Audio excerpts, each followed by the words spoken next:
Well, your Detroit Pistons officially are at rock bottom with no end in sight. Passing lane, sky's a jam.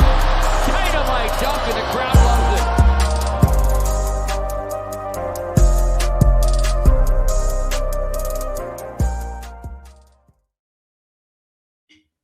it. Our deepest, darkest nightmares have finally come true. The Detroit Pistons lose their 14th consecutive game to the Washington Wizards, who coming into the night were the second worst team in the NBA, and the Pistons fall to the Washington Wizards, led by Jordan Poole, 107-126, losing by 19 points on their home floor in front of, I don't even know how many people in that building. I don't even know if you can say. I'm kind of lost for words. I'm trying to keep it together here, but I'm in complete disbelief at what we witnessed tonight. I don't even think it's worth really going through the game. I'll probably touch on some things towards the end of the episode, just in regards to maybe some positives and some hope, because right now it's pretty negative. So I'm going to try to find some hope towards the end of the episode. But this team, man, I've spoken about it in each of my past few episodes. I've tried to find lineups. Spoken about trades, but the thing that is just becoming glaring to me, and once again I've alluded to it, is something is so off. And I think when you look back at this franchise in the past 10 to 15 years, in a span where they haven't won a playoff game, where they've made 2 appearances and were swept, there's kind of one consistent theme, and that is the owner and the leadership of this franchise. And I'm not saying right now, Tom Gore, sell the team, get out of here. But what is happening right now on the court just doesn't feel reflective of the talent that is on this roster. And I understand people want to look at Coach Monty Williams. He certainly has his issues. The players have their issues. But something is just, this roster is not... This roster is much better than what we are seeing. And I know this kind of goes against me saying it's not all on the coach in Monty Williams, because the coach is the one who puts out the game plan. The coach is the one who instructs these guys what to do on a night-to-night basis, on a week-to-week basis in terms of X's and O's development. But Monty Williams, for all his flaws, is a solid to good NBA coach. He has shown that. People want to say, oh, he had Chris Paul, he had Devin Booker. Good coaches have good players. Like, I understand he can be stubborn. I understand. Look, I was frustrated with the Jaden Ivey thing, and I'm going to get to him later. But I think he's been one of the big improvers on this team, the shining light in the past week and a half. But I think Monty Williams, I don't think he is on the hot seat as such. But it just goes beyond what we're seeing on the TV, what we're seeing beyond on that coach's bench and what's on the floor. Something feels very, very off. And I don't want to call for people's jobs. I don't have connections inside the organization like some might. And but something feels so off from a leadership standpoint. And the number one thing I said in my previous episode, if the Detroit Pistons lose to this Wizards team, we better hear from our leaders, from the franchise's leaders. And so far, I couldn't be more disappointed. And there's still plenty of time in the next 12 to 24 hours for the Pistons to come out and say something, or at least before their next game against the Lakers. But in the aftermath of defeat tonight, where the Detroit Pistons dropped their 14th consecutive game, a losing streak which now, as you can see below, ties the franchise record for consecutive losses in a single season. The Pistons send out Monty Williams, who has a 1-minute press conference and is asked one question, and that is followed by Isaiah Livers coming out to the podium, a guy who was a second-round draft pick in 2021, a guy who has been injured on and off, a guy who has talent and can help this team, but he's struggling now. He's struggling to get his feet back in the rim. A guy who's only played, that was his third game of the season. That's who comes out to the podium to answer questions. And I tweeted about it. I just said, you can't make this up. I am not demanding Cade Cunningham. I'm not demanding all of Cade, Jaden Ivey, Jalen Duran, Asad Thompson, all come out to the podium.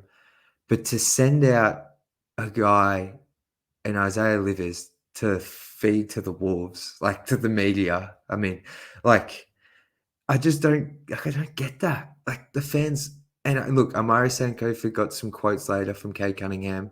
I haven't seen a press conference recorded, so I'm not sure if that was done in private or whatever.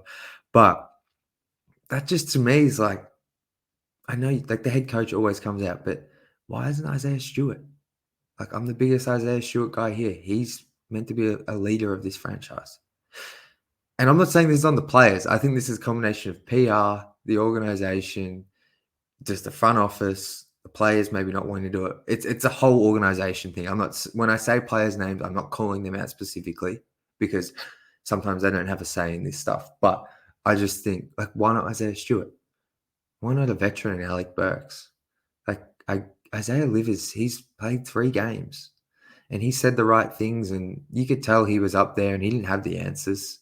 He deferred to Coach Monty Williams in one of his sentences referring to how he's feeling. Like I just think it's not like that just isn't going to help ease any tension. Sending out poor Isaiah Livers, like he's barely been around. He's been trying to recover. And so I just, that pissed me off a little bit. And look, that might be unfair. Maybe there's something happening, but I just feel like to send out a guy who's barely played when you are now on the brink of making some very bad history, especially considering this is the 4th year of a rebuild, might I add. It just isn't a good look. And I am hoping that by the time I wake up tomorrow, which will be probably in the afternoon for my fellow Detroit friends, I am hoping we hear something from the organization because there is absolutely no direction right now. The players look dejected. They're not trying. The past 2 games, Pacers and the Wizards, they're in it. They're in it up until 3/4 time. I get tonight they weren't playing very well. And then all of a sudden it just falls apart. There's something mentally not clicking. And when I call out the front office, obviously I'm aware that they can't go on the court and play. And, it is on the players and the coaching staff as well. But it's just, we need to hear something because we cannot be left out here as fans and be expected to. I mean, I'm all the way in Australia, but for those turning up to these games, I salute to you because I mentioned this a week and a half ago when I thought I was at my lowest point, but there is just a sense of inevitability. Each and every night, this team will not win. They might stick in there for a quarter, 2 quarters, 3 quarters, all the way up until the final 5 minutes, like in Indiana, but they will fold. Something like they will fold. And it might be because of spacing, it might be because of Cade's turnovers, it might be because Jaden Ivey's defense, it might be because Jalen Duran, he gets injured. There's all these issues, but I feel like if this team was more well-rounded and had a sense of stability, you don't just fold at every opportunity. And that is what feels like is going to happen every night. And I hope this kind of makes sense to some people. Like these are just how I'm feeling. But when I watch this team, it's just disjointed. And I'm not just talking about, the roster and the makeup of the player archetypes. Like that is a massive issue. But I don't know, man. I've seen Cade looking extremely dejected. I mean, I don't know. Like tonight, when Billy Kennedy was doing his referee reviews, you know how they have the close up and it's similar to how I'm talking to you now. And you can see in the background the seats.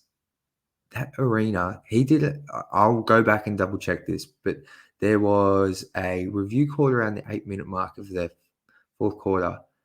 I kid you not, there was that many empty seats behind Billy Kennedy as he was doing that review. I have not seen LCA like that empty. And I'm sure the stats will show it's been empty like this before. But this early in the season, like I get, from February onwards in the past few seasons, even heck, yeah, from January onwards after Christmas, like when the Pistons are, they're not competing in the past few years, I get the arena gets empty. But we're not even in December. And Amari Sankofa tweeted out something like along the lines of, "This is the most sort of empty the arena has felt." And it's soulless. It's soulless shit right now. There's no heart, no energy, just all negativity. We don't hear it from anyone, any direction. We just get told the young guys, they're having fun, the losing streaks not getting them down, discipline, maturity. Cool. I know there's certain things you can't say, but yeah, I have been extremely positive. I have been extremely high on this team. I have backed all of Troy Weaver's draft decisions and thought he was the guy. I have backed Dwayne Casey. I'm backing Monty Williams. I have been so positive, and obviously I'm just one person, so who cares about my opinion? But I feel like I can speak for a portion of the fan base in saying this is just downright depressing. And I don't think, at least since I've been a fan since 2012, in all these down years, these years of mediocrity and pushing for the 8th seed, I'm getting awfully close to just wishing we were back to having those Andre Drummond teams in the mid 2010s to late 2010s, because at least they could win 2 games in a row here and now. I mean, I don't know the Pistons record since that trade deadline transaction with Wiseman and Sadiq, but all I know is they've won 4 games since mid-February. So change needs to happen. Change needs to happen. And I think the thing that's going to be really tough for us fans the next 2 weeks is that December 15th trigger, where teams can now trade free agents signed in the past summer, which will really open up the market, which means the next 2.5 weeks, I think we're going to be stuck with the same team. I mean, I'm going to stick it out because I don't really want to rush trade when you're limiting your options before December 15th, but it's going to be really tough these next 2 weeks.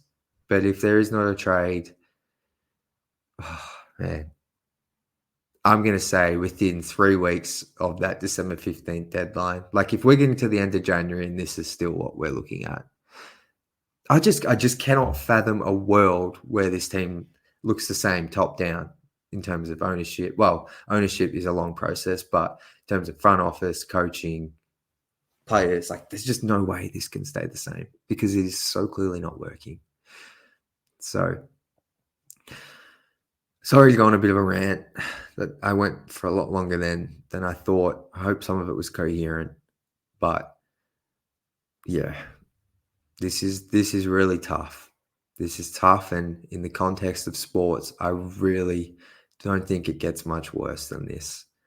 To be sold a vision of hope after already going through 10 to 11 years of mediocrity, which in fairness is not on Troy Weaver, but to be sold a vision of hope and restoring 4 years ago, 4 seasons ago, and to be sitting here now a quarter of the way, not even a quarter of the way into the 4th season, and be the laughing stock of the NBA is just downright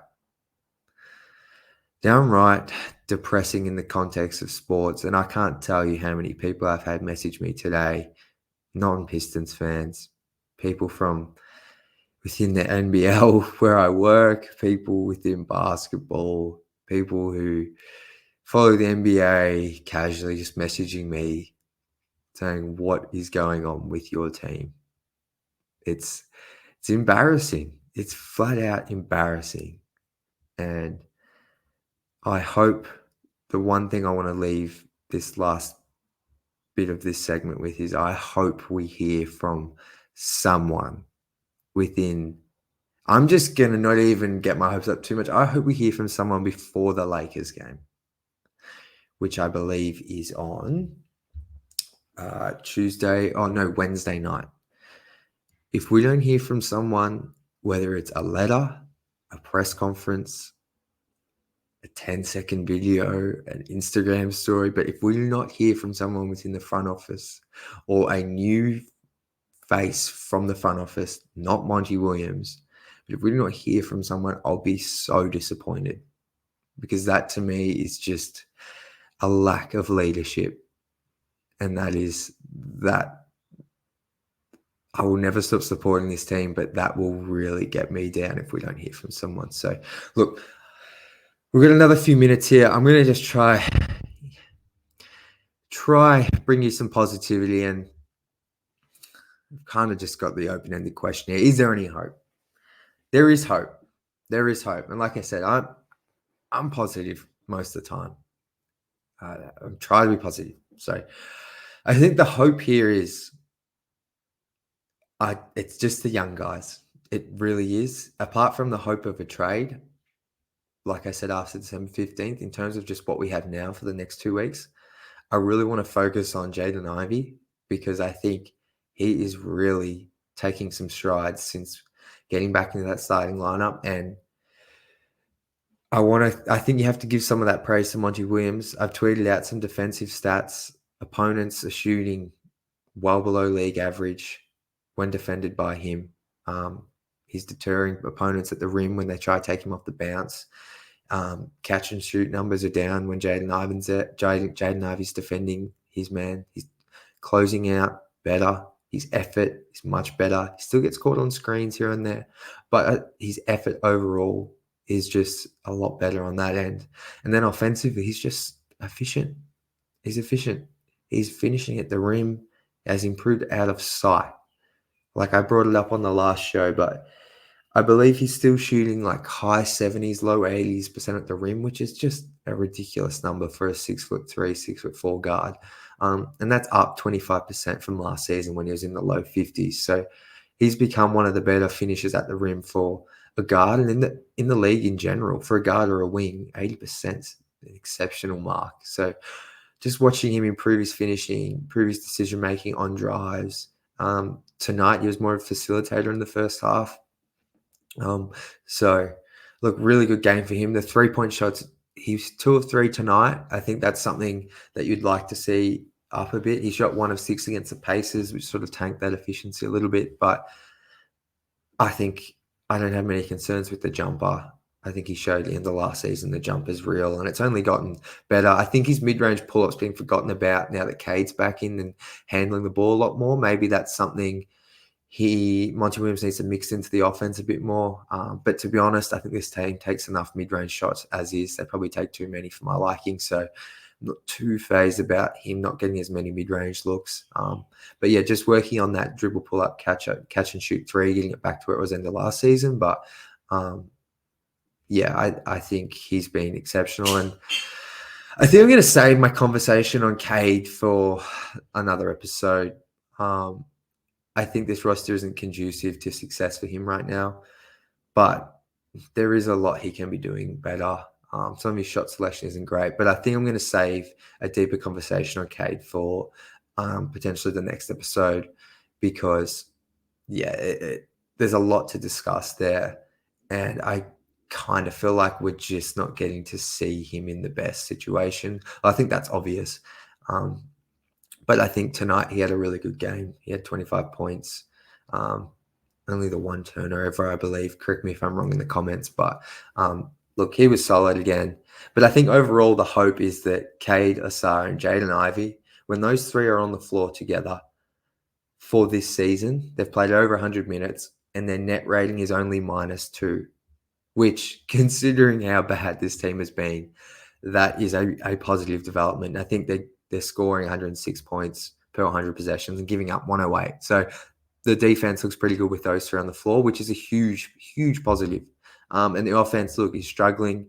That's due to Cade's inefficiency, Asar's lack of shooting and gravity. But I think just to see them on defense netting good results that's definitely something to be hopeful about, because those three together, I truly feel like you can build around. So I will leave you with that. But we'll be back after the Knicks game on Wednesday night at Madison Square Garden, a place they've struggled. Not only have they struggled to win there, I don't think they've won a game there recently, but they typically get blown out. So I don't have high hopes for that game.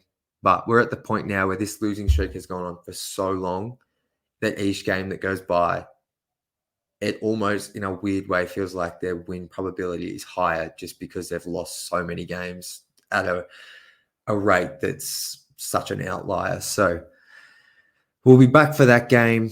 Leave your thoughts below. I hate that these are becoming, well, I don't hate it, but I pride myself on putting out more analytical content and content you guys can learn from. But I think right now I've kind of just been forced to vent because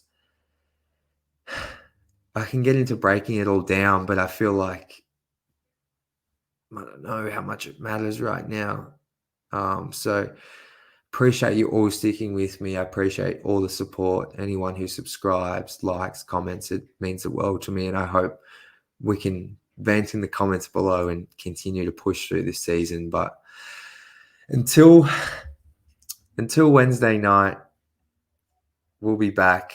And look, you know what? Hopefully we get a win. But man, until Wednesday night, unfortunately, I have to say it.